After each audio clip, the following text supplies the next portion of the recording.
We're glad to have you join us on Nationwide today, coming to you live from the network service of the Nigerian Television Authority. I am Ruth Aguele.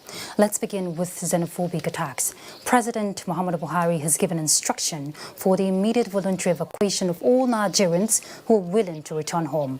This was after receiving the report of the envoy sent to South Africa over the xenophobic attacks on Nigerians in that country.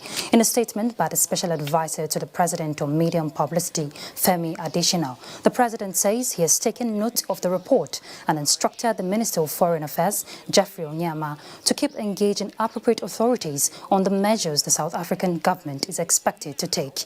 Ambassador Ahmed Rufai Abubakar, Director General, National Intelligence Agency, the special envoy sent to South Africa, conveyed the assurance of President Buhari that the Nigerian government is ready and willing to collaborate with the South African government to find a lasting solution to the involvement of few Nigerians in criminal activities. He also conveyed the country's willingness to protect the lives and property of the larger groups of other law-abiding Nigerians and indeed Africans in general against all forms of attacks, including xenophobia. President Ramaphosa agreed that the violence was most disconcerting and embarrassing, adding that his government completely rejects such acts, which undermine not only the country's image but also its relations with brotherly African countries. Ramaphosa reaffirmed his stand to protect the rights of every Nigerian and other foreign nationals in the country. The special envoy also interfaced with his South African counterpart, where they reviewed the situation of foreign immigrants in general and Nigerians in particular. They agreed to work together to find a permanent solution to the root causes of recurring attacks on Nigerians and their property. In other news, Nigeria and her development partners have indicated strong commitment towards achieving their target, particularly the United Nations Sustainable Development Partnership Framework. Correspondent Usman Aliyu reports that this was revealed when the new country representatives of United Nations Development Programme, UNICEF and World Food Programme presented their letters of commission before the Minister of Foreign Affairs, Jeffrey Onyema. Acting together in cognizance of their responsibility and opportunity, Nigeria's development partners, whose new representatives visited Minister of Foreign Affairs Geoffrey Onyema, have the same mission here, that is strong commitment for successful partnership. UNICEF's Peter Hawkins, Mohammed Yahya of the United Nations Development Programme and Paul Harvey of the World Food Programme say they are not compromising their support for Nigeria in her development needs such as job creation, health, food sufficiency and education. Already, Nigeria and the United Nations have developed a framework in 2017 on partnership priorities for 2018 to 2022. In Abuja, Usman Aliyu, NTA News. National Chairman of the All Progressives Congress, Adams Oshiomhole, says reconciling him and his successor, Edo State Governor Godwin Obaseki, requires conscious efforts by both of them to submit themselves before any reconciliation committee. Addressing journalists in Abuja, Oshiomhole blamed the administration of Edo State Governor Godwin Obaseki for its departure and refusal to build on the foundation for good governance laid by his administration for 8 years. So I think what is at stake is not about me or Obaseki. It's about what is right, what is wrong, what is moral, what is immoral, what is lawful, what is unlawful. And I'm happy that 4 governors offered to join us to hold that kind of meeting because they, being Raki governors, they know the danger of a faction. I cannot decree it, I can't command people, go this way, don't go this way. But once we have built peace, and we restore unity and internal cohesion within the party, the governor will have no problem whatsoever. But to think that you just take photo opportunity, that amount to settlement, amount to self-deceit, I don't deceive myself. I think that we can talk through this issue. There is nothing fundamental, as you can see, about them.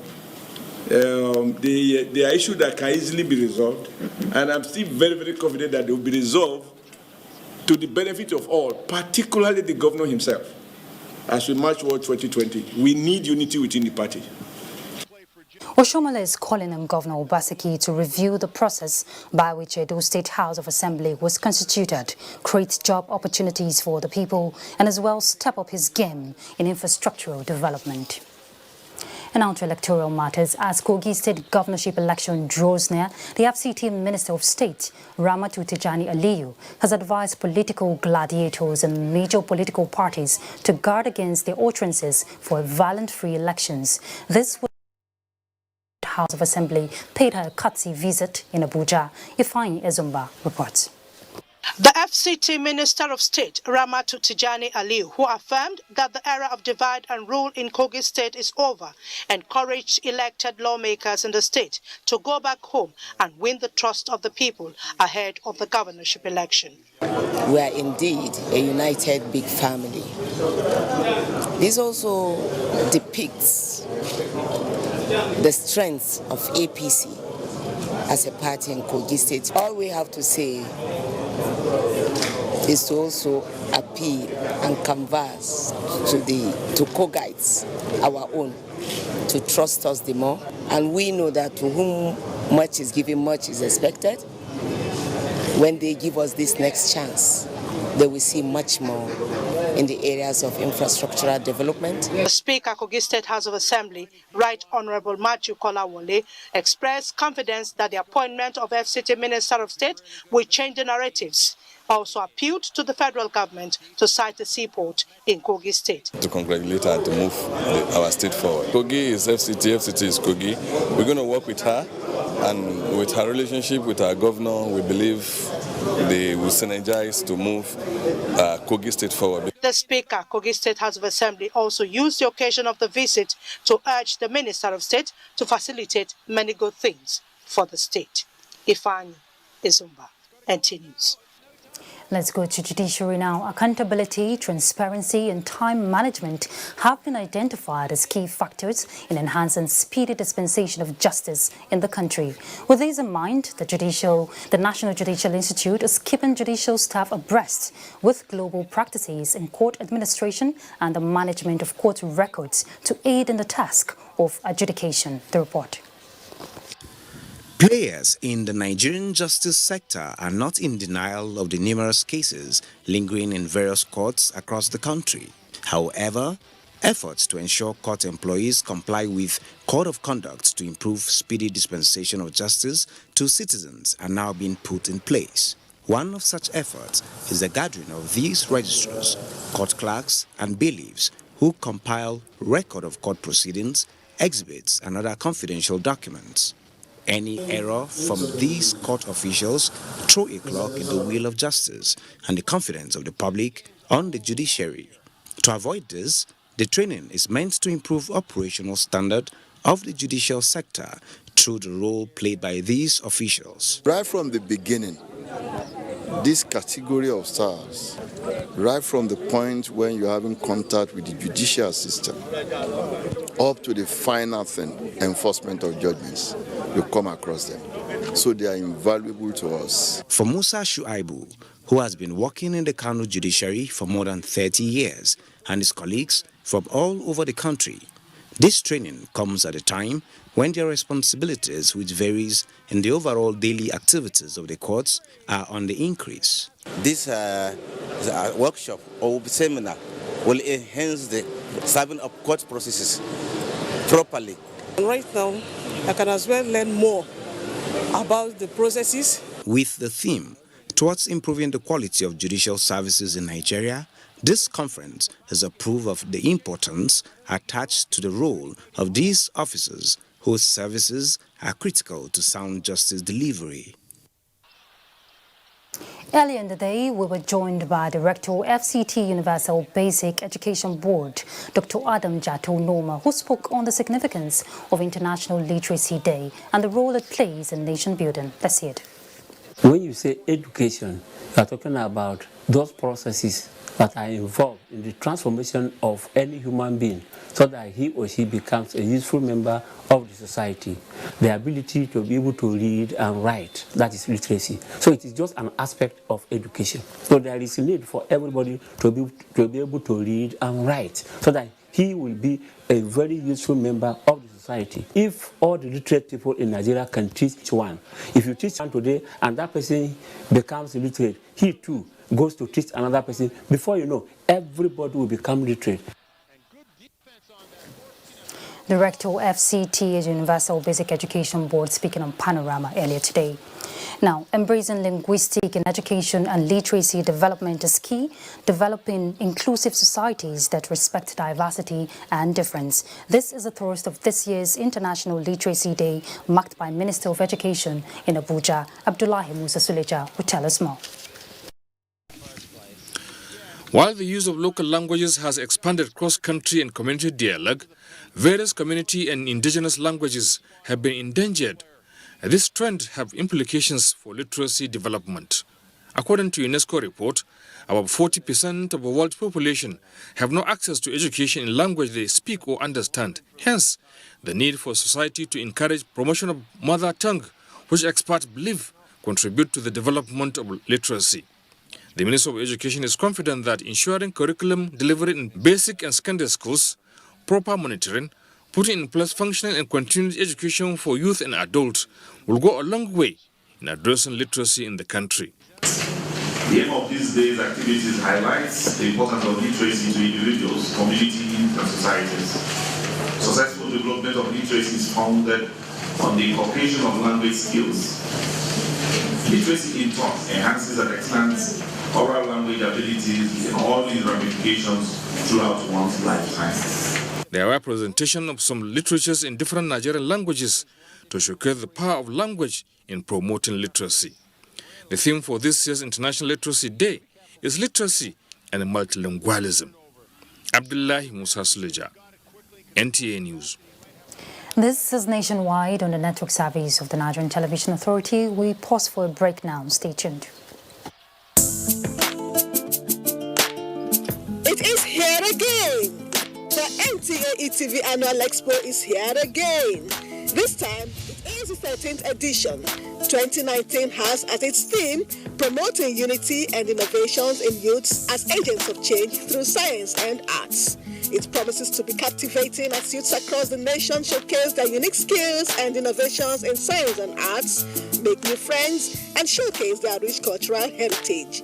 Join us at the NTA Headquarters Arena, Area 11, Garki, Abuja, from Sunday, 28th October to Thursday, 24th October, 2019. For more information, participation, and sponsorship, please call these numbers.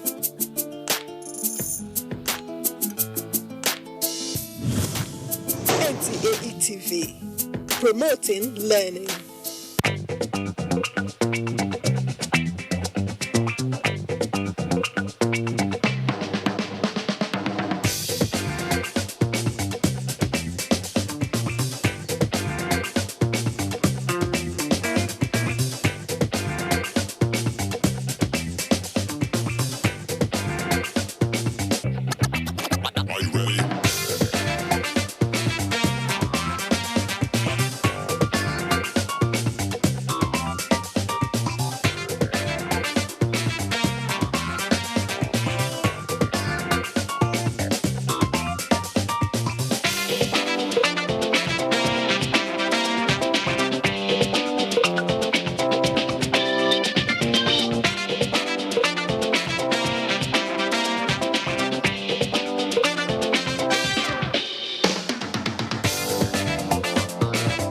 This is to notify candidates who applied for Ahmadu Bello University and NTA TV College degree program in mass communication for 2019-2020 academic session that the post-UTME screening exercise has been scheduled to take place on Saturday, 21st September 2019. Venue, NTA TV College premises, Rayfield, Jos. Time, 9 a.m. Screening fee, 2,000 naira paid through the remitter platform in favor of NTA TV College Jos. Candidates who chose the college as second and third choices in the 2019 UTME examination scored 180 and above and willing to study at the college can also come for the exercise. Candidates who satisfy the above requirements are expected to come along with the originals of their O-level certificate, any of WAEC, NECO, or NABTEP, JAMB slip, birth certificate, indigenship certificate, and proof of payment. Direct entry candidates are expected to come along with their original diploma certificate, A-level results, in addition to other credentials mentioned above. Registrar, announcer. These days, people get their news and information from more media sources than ever before. Some of the news and information given are fake, unverified, doctored, and manufactured to create confusion, stir disaffection, and cause disunity. Before you believe or share any news, ask yourself, is this real? Is it from a credible source? Is it verified or verifiable? Fake news is dangerous. Whether you do it for fun or for political gains, real people can get hurt. Fake news, don't create it, don't spread it. This is a public service announcement from NTA.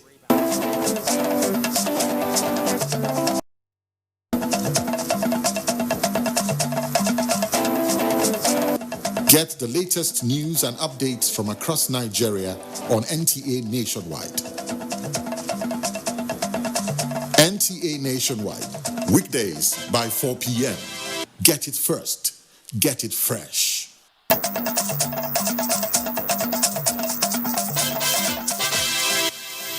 Thanks for being there. With the growing trend of internet fraud being perpetrated mostly by young people in society, experts on NTA's Good Morning Nigeria advocate concerted efforts in tackling cybercrime to safeguard critical national assets and ensure protection of online activity. Murjanatu Adam Said reports. Despite ongoing efforts in securing the technological world, e-fraud remains a challenge around the world. Experts suggest that regulatory policy, ethics, and responsibilities of financial institutions and regulators must be sealed up to achieve the desired results.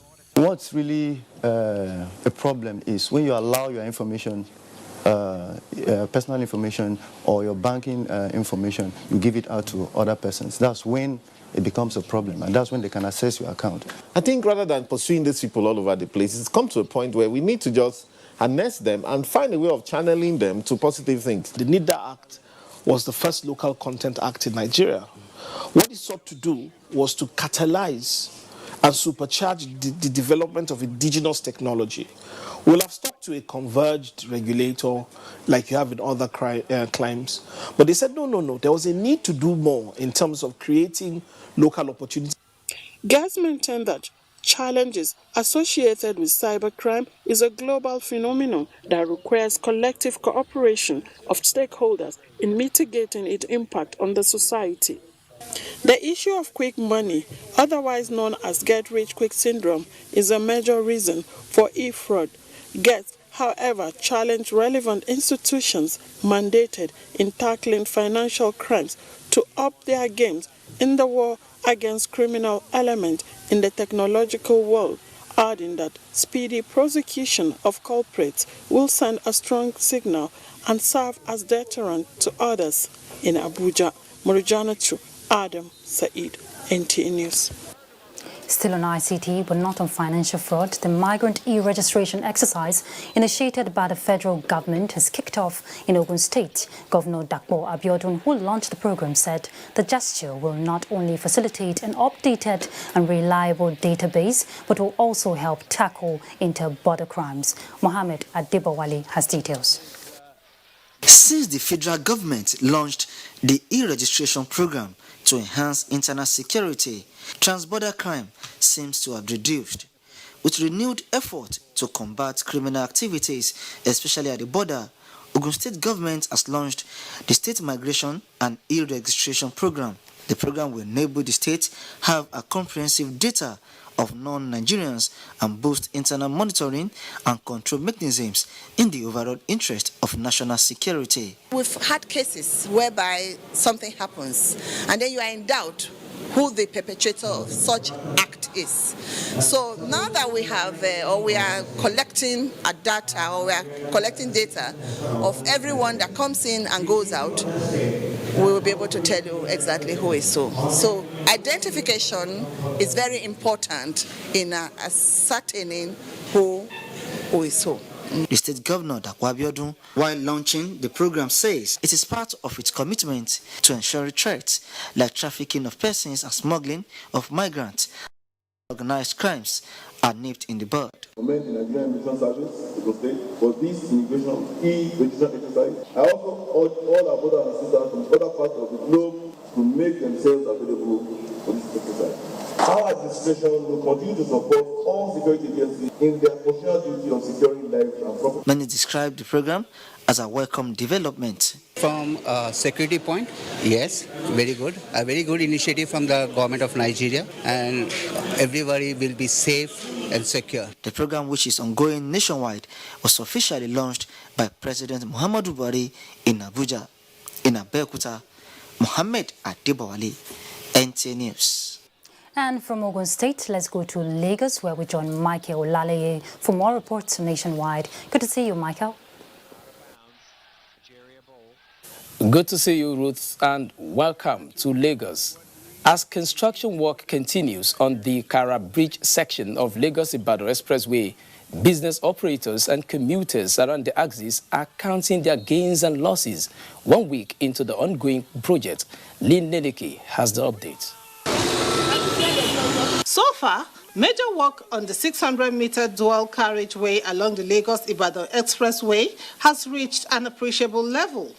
Although vehicular movement from Kara Bridge axis to Bega in Lagos is a bit slow due to diversion, the presence of traffic control agents has assisted to ensure steady movement of vehicles. We have increased the stamp of because I think the way they are repairing the road.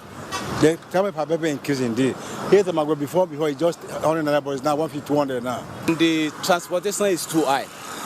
Like yesterday now, I took transport from Mobe down to this place 400.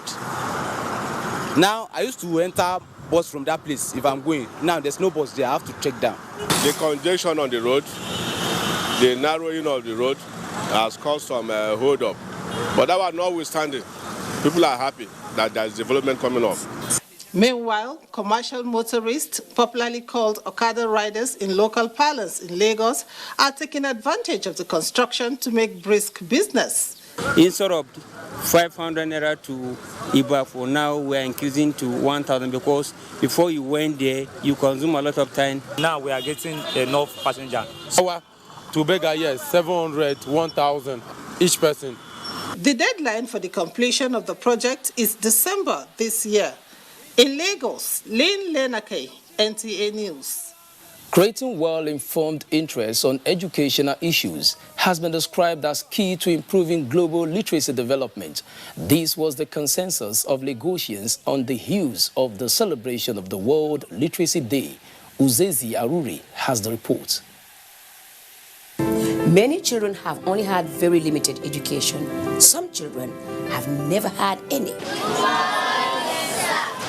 The issue of literacy is a key component in the UN's 2030 Agenda for Sustainable Development Goals. It is an opportunity for government, civil societies and stakeholders to highlight the improvement in world literacy rates and tackle the challenges individuals face in acquiring proper education. Without education, me and you cannot understand ourselves. I think we start from there. So education is very important. After God, the next thing is education. The need for intensified efforts towards more literate societies was the reasons world leaders reinforced as part of agenda to promote universal access to quality education and learning opportunities in the world. Both in our religious spheres and in every aspect of our lives, let's take it more seriously. Our survival is determined by the education that we pass to the next generation. Before now, you go to school, and when you finish from, say, when you conclude primary 6, during the days of our father, the person could write a very good letter. He knows what he wants to do. But today, graduates are there who cannot even write simple letters. This year's International Literacy Day focuses on literacy and multilingualism as key to linguistic diversity in education and literacy development. In Lagos, Uzezi Arure, NTA News. Thus, our contribution from Lagos nationwide continues with Ruth in Abuja. Thank you, Michael, and welcome back to Abuja. Now, with the dry season fast approaching, the federal government is opening up emergency response mechanisms for disaster management. Do India reports that the Zone G command of the Federal Fire Service was inaugurated and 2 additional firefighting equipment was presented to the government.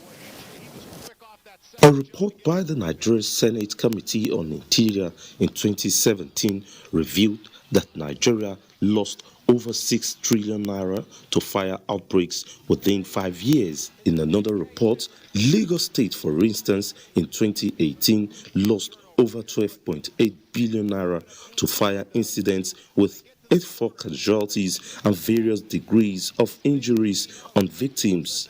With the effect of climate change taking a toll on environment across the globe, the Nigerian government is already establishing response mechanisms for emergency situations, especially in the dry season. One of such is this presentation of firefighting equipment to the 6 additional zonal centers, which was established by the Controller General of the Federal Fire Service, Liman Ibrahim.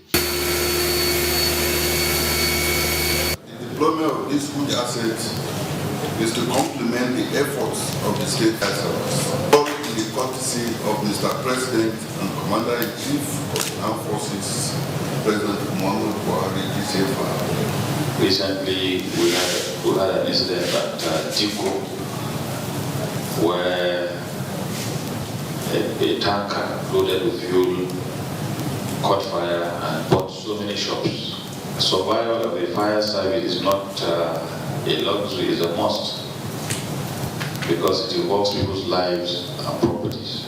The zonal headquarters in Minna, Niger State is now to coordinate emergency response and fire disaster management for Kogi, Niger, and Kwara states. Doing Dia 80 News. And from firefighting, we move to empowerment. As Plateau State farmers and youths have many reasons to smile, as the Central Bank of Nigeria is set to give a loan of 1.5 billion naira under the Accelerated Agriculture Development Scheme. Mr. Yusuf Dunia, branch controller, CBN, dropped the good news when he led members of the Financial Inclusion Committee on a courtesy call to Governor Simon Lalong at the Government House, Little Rayfield, Jos. Any support that the state government is giving towards educating them in terms of entrepreneurial and not be a waste of resources. Governor Lalong also asked the CBN to order commercial banks to revert to closing hours of 4 p.m. since peace has returned to the state. He says the people of Plateau State are shortchanged from participating in banking activities.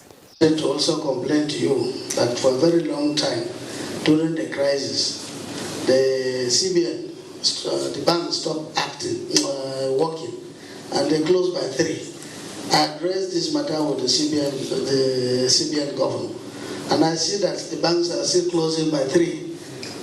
Just Plateau State, there is relative peace now in the state, except if somebody else is telling us that Plateau is in crisis. And from Jos, we go to Borno State, where the governor, we hear, visits Borno South to address rural challenges. These and other reports you get with Abubakar Mohammed Musa in our Maiduguri Network Center. Hello, Abubakar. I think the coach just got a warning, did he, for a technical? But it'll be Good day. State Governor Professor Babagana Umar Zulum has undertaken assessment tour of some local government areas in southern Borno with a commitment to providing dividends of democracy at the grassroots. Mohammed Goni reports that the governor was also at Bama and Kondaga in Borno Central on the same mission.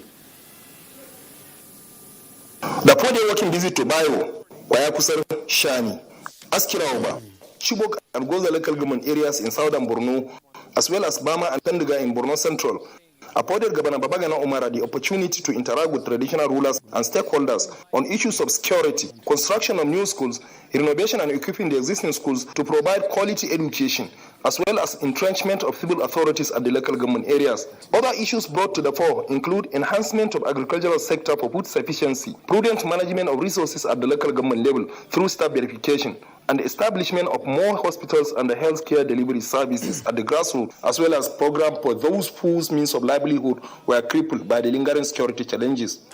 Objectives of my visits are two.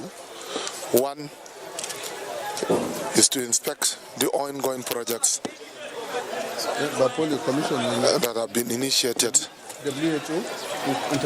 under this my administration 29 to that. Secondly, to undertake a rapid need assessment with a view to determining the requirements of further development. The governor also emphasized need for civil servants to be at their duty posts and further suspended 15 teachers in Goza who absconded their place of work and ordered for their replacement. In Maiduguri, Mahmoud Koni, NTA News.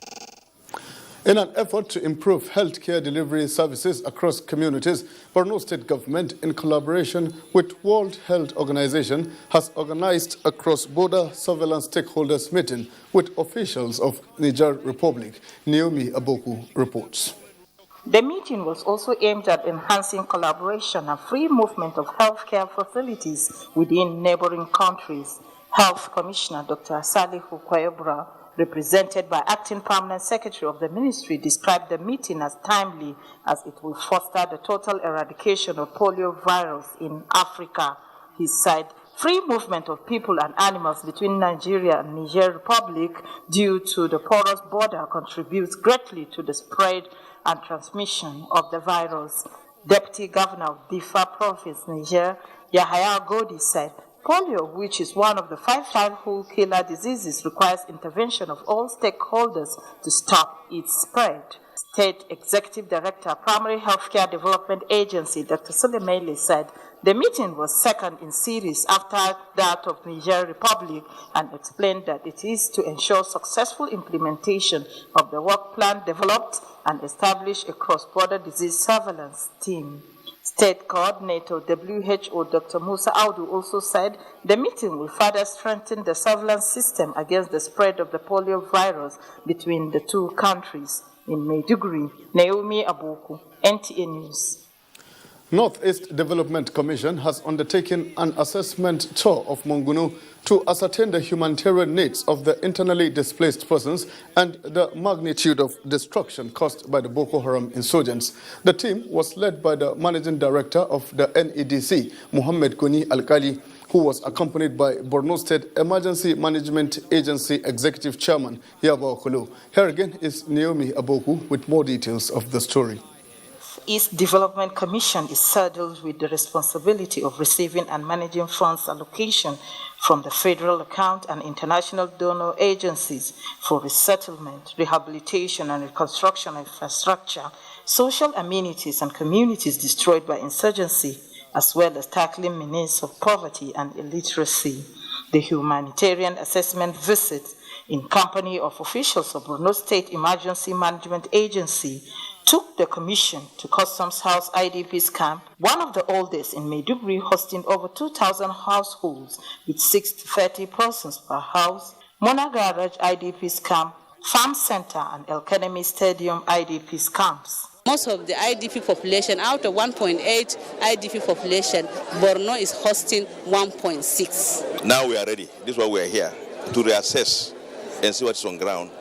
And we have had the complaint of food, shelter, and some other things.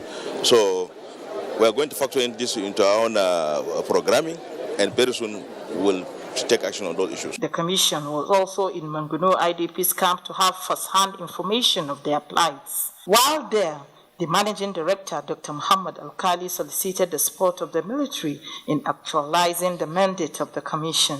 IDPs of the area lauded the efforts of the federal government, Borno State government through the State Emergency Management Agency for humanitarian support. Members of the Commission were also at the Maiduguri Government House for the courtesy call on Governor Babagana Omar Zulum. In Maiduguri, Naomi Abuku, NTA News. And that's our contribution from Maiduguri. Let's now return to Ruth in Abuja for more reports on Nationwide. Enjoy the rest of the day. Thank you, Abubakar. The FCT has concluded the airlift of its 2019 pilgrims from Saudi Arabia back home after a series of airlift operations. Abdullah Ajia reports. The last batch with 163 pilgrims, including officials of the FCT Muslim Pilgrims Welfare Board, who touched down at exactly 12:30 a.m. Saturday at the Nnamdi Azikiwe International Airport, Abuja, completed the return of the over 2,000 pilgrims that performed Hajj through the board. Director of the board, Muhammad Bashir, revealed that there was no death or casualty recorded in the FCT. We have faced a lot of challenges towards coming for the inability for us to take the pilgrims as early as expected by them. The challenge has been overcome with the sort of preaching, explanation and what have you. They quite understood with us and we didn't record anything adversely. Imam Tajuddin Adigun Bello is one of the Islamic scholars on the FCT contingent who saw the pilgrims through the spiritual rites of Hajj. Orientation was given proper on Umrah, and on reaching Makkah too, the scholars participated in actually seeing the pilgrims through practically in the Haram. Also embarking on Hajj, the preachers also did a lot, and it manifested in the Hajj of the pilgrims that most of them, if not all of them, have performed actually the rite of Hajj as expected. While commending the FCT administration for the successes recorded during the 2019 Hajj, the board said preparations for the 2020 Hajj has commenced in earnest, advising the pilgrims to demonstrate the virtues learned and spiritual rejuvenation to nation building. Abdullahi Ajia, NTA News. We're heading to Benin now to join Obehi Otobo Apreze for more reports on Nationwide. Hello, Obehi. Hello, Ruth. Thank you very much for joining us in Benin. Ondo State House of Assembly has approved 50 billion naira bond to improve infrastructure. The state government, while reacting to the approval of the proposed bond by the State Assembly, says the money will not be used for the re-election of Governor Oluwarotimi Akeredolu. Olubukola Aduwo has details. The 50 billion naira bond is expected to come in two tranches of 30 billion naira, which will come this month, while 20 billion naira will come at a later date. Chairman, House Committee on Finance and Appropriation, Sunday Olajide, expressed the conviction that the current infrastructural strides in the state require the support of the legislative arm in granting the approval for the bond to accelerate the completion of some projects which the state government embarked upon. The State Commissioner for Information, Donald Ojogo, while justifying the need for the bond, said the money will be spent on various capital projects and not to fund 2020 second-term election of Governor Akeredolu, as being insinuated in some quarters. Bond is in a sinking fund in an account. The governor does not have anything about it, controlled basically by the capital markets and the banks. And the only relationship the government has is issuing certificates of completion. He assured the people of Ondo State that all ongoing road projects will be completed in good time. In Akure, Olubukola Aduwo, NTA News. Public relations professionals and related interest groups have agreed to lead the vanguard for information creation and dissemination. In this way, they hope to raise their contribution to national integration and development. They gave the undertaking at the annual conference of the Nigerian Institute of Public Relations, NIPR, Edo State Chapter. Chikodi Obi has details. The immediate past president and chairman of Council of the Nigerian Institute of Public Relations, Dr. Rotimi Oladele, challenged public relations professionals to inform and also educate and persuade the public in relationship to policy options. You communicate to build relationship. When you build relationship, you build reputation. When you build your reputation, that integrity will attract other people to you. Media relations aren't the same as they used to be back in the days. Professionals need to navigate the new digital landscape of public relations in order to be successful. As an editor, if a reporter brought that story to me saying Nigerians defrauded the shop of Ghanaians or Americans, the first thing I'm going to ask him, how did you establish their nationality? Public relations men and women should be in attendance of any any category of meeting. If you have good public relations managers, sure, you will not have conflict between your organization and the public. So there's need for parents to also look out for what their children are engaged in. The theme of the conference is maximizing public relations and social media for institutional and national development at those states in perspective. In Benin, Chikodi Obi, NTA News. In a bid to improve the quality of lives of persons living with disability and cushion the effect on their parents and caregivers, the Daughters of Charity Rehabilitation Center, Osio has inaugurated a platform for parents to meet and chart a course for managing persons living with disability. If has the report. Miracle Emela is a 19-year-old SS1 student of a special school in Ebonyi State who became visually impaired at the age of 14. Because of this problem, he could not continue his education as his parents could not cater for his special education. But with the help of Daughters of Charity Rehabilitation Center, Osiomo Organ in Edo State, Miracle was able to go back to school. I am grateful to God at least for meeting Lillian Foundation that will be trying for me, making sure that I'm able to go to school.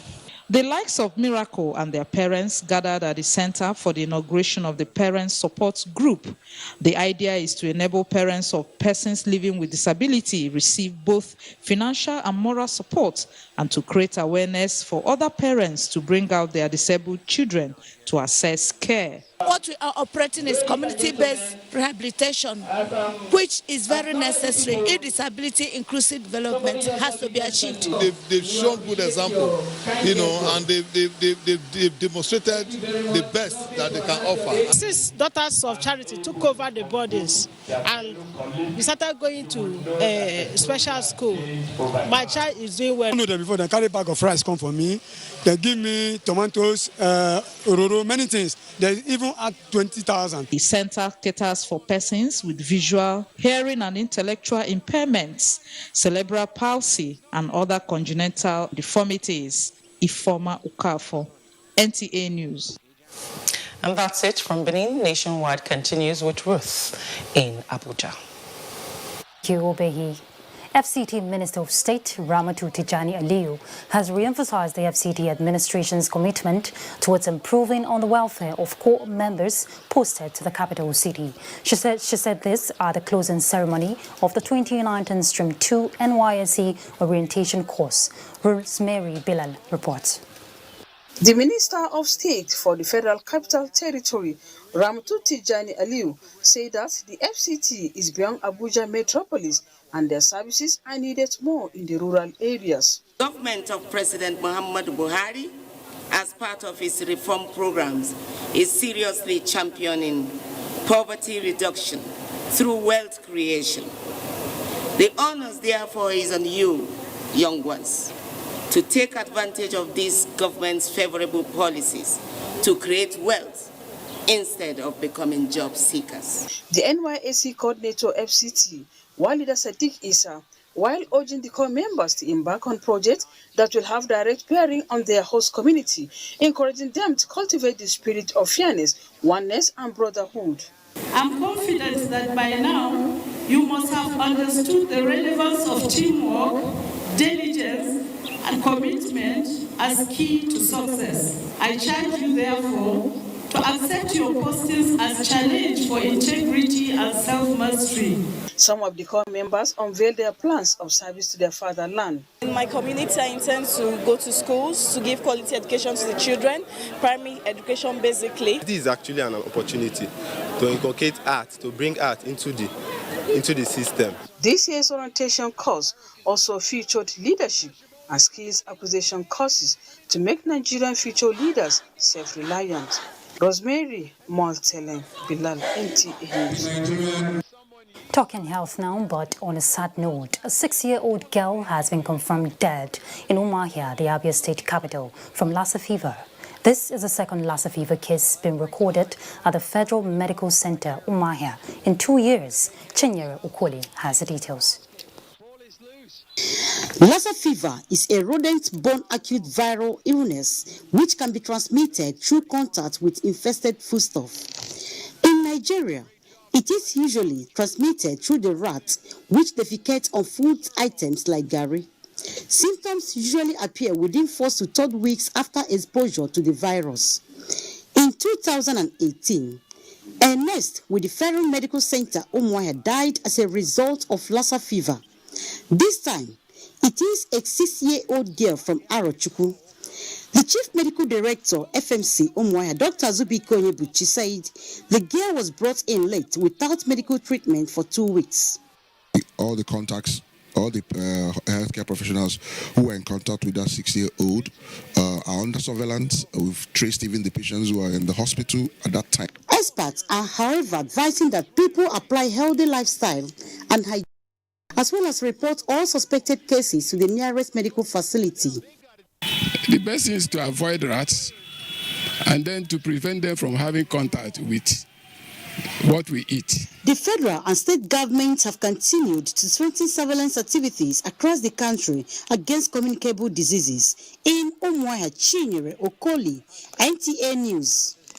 And from Umuahia, Kaduna is our next stop as we join Zulay Mohammed for more reports on Nationwide. Hello, Zulay.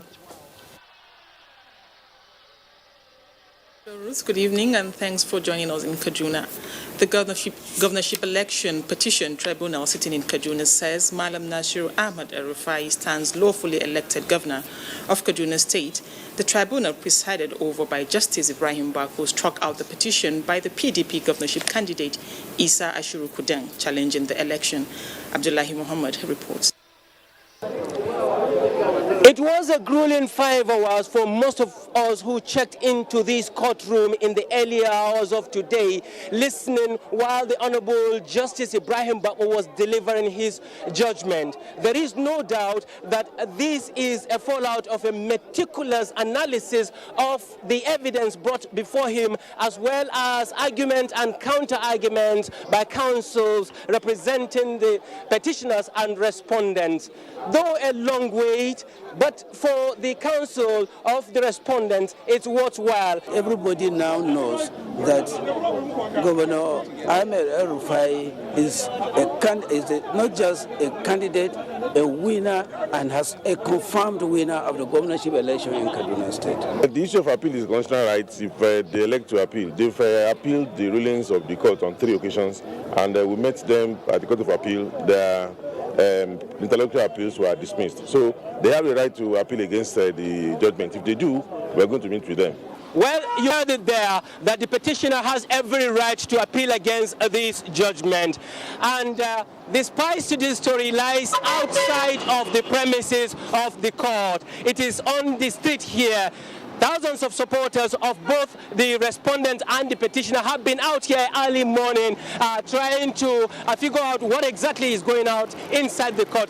But at the end, some are jubilating while others are reflecting on what to do next. In Kaduna, Abdullah Muhammad, NTA News. Federal government has distributed fertilizer and other agro-inputs to more than 1,800 maize farmers in Kano State. Awal Salihu reports that the inputs were distributed to farmers under the Anchor Borrower Scheme initiated by Buhari administration to fast-track food security in the country. The Anchor Borrower Scheme is one of the critical components of the federal government's agricultural transformation agenda designed to encourage crop production and processing to achieve self-sufficiency. It is also aimed to enhance farmers' access to fertilizer, seed, inputs, as well as promote enterprising skill, value addition, and create market for the produce. We keep on telling the farmers that this is the only opportunity that remains to them. So we equally enjoy them that as they collect, they put whatever they collect into farming. Farmers were provided with inputs to enable them engage in large-scale maize production. Each of the more than 1,800 maize farmers captured under the program in Kano State are provided with fertilizers, seeds, knapsack sprayer, and chemicals worth over 154,000 naira. The inputs are provided to the farmers on loan, which will be paid after harvest, where grains will be collected from the farmers as payment of the loan. We didn't go to any farmer to ask him to come and register, to come and collect this loan. It's the farmer himself come to our office, say that he wants this loan. We registered him, we send his name to Central Bank, they confirm him, they give him this as a loan. So I don't think why we should still, at the end, go to the farmer, begging him to come and settle his loan. The farmer is supposed to bring the loan balance by himself. The farmers pledge to ensure effective utilization of the inputs and engage in the productive activities to enable them repay the loan. In Kano, Awal Salisu, NTA News.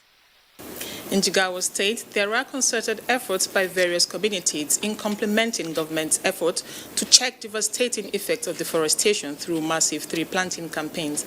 Hawa Halirus Haruna reports that traditional rulers are spearheading the campaign. For its desert nature, Jigawa State is prone to desertification and other environmental challenges such as flood and erosion. This prompted the ongoing campaign to enlighten its citizens on the importance of tree planting. The interesting part of the effort is the involvement of first-class Yusi and Gumel in sensitizing their people to stop indiscriminate cutting of trees. They lent their support for government to introduce laws that will punish those involved in deforestation.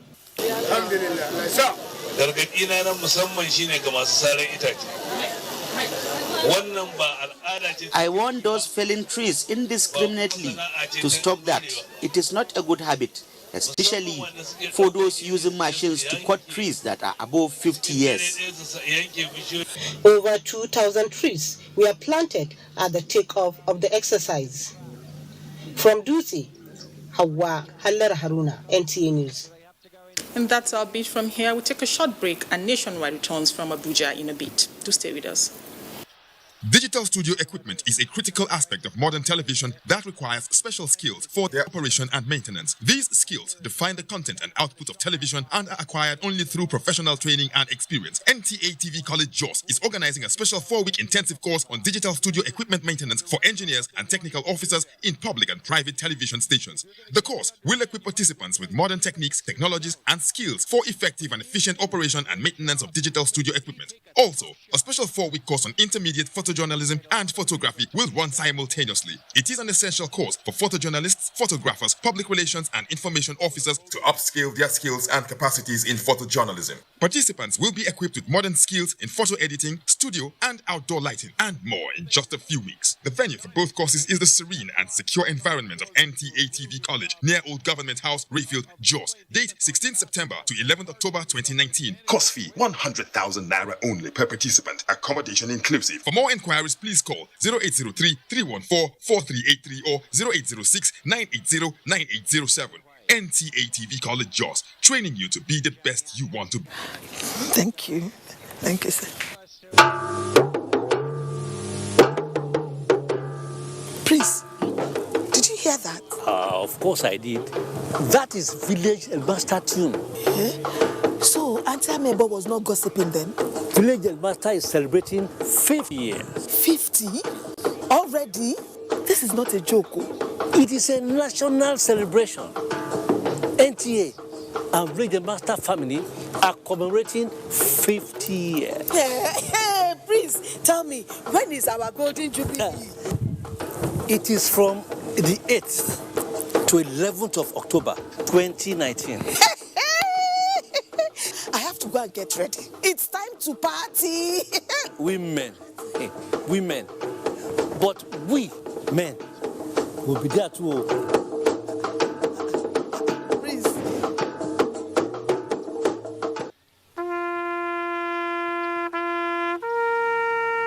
They are there at the crack of dawn.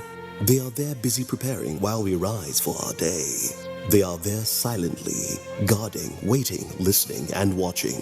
They are there ready in the sky above and the waters below, in the blistering heat of the day, in the dead of night, willing, indefatigable, determined in the defense of the sovereignty of our country. They are our first line of defense and our last.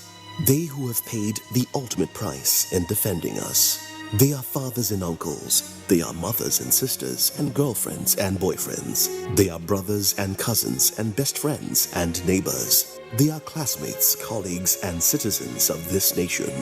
They are our defenders and deserve our respect, our prayers, our thoughts. Nigeria, please support our armed forces.